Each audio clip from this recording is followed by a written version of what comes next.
entre l'Est et l'Ouest, le fameux rideau de fer.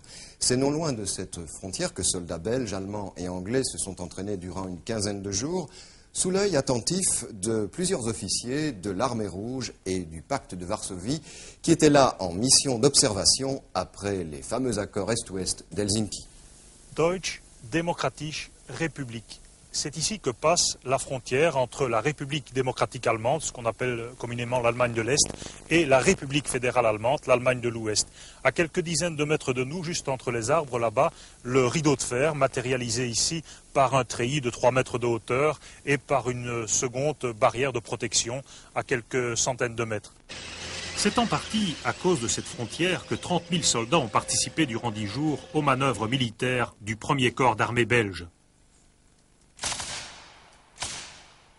Mais on n'en est plus, heureusement, à l'époque de la guerre froide, même si pour les Allemands le rideau de fer reste une réalité quotidienne. Signe des temps, dans l'armée belge, il n'y a plus d'un côté les bleus, les bons, face aux rouges, les mauvais. Des temps d'oblige, le rouge a viré à l'orange.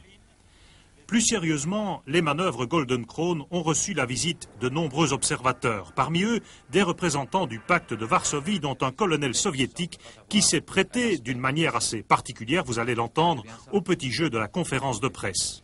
Le colonel soviétique voulait lui-même poser une question à la presse. C'est pas normal, mais allez.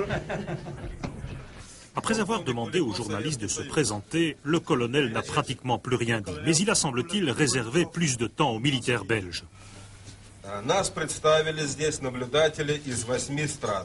C'était la première fois de ma vie que je m'adressais à un officier soviétique qui était colonel.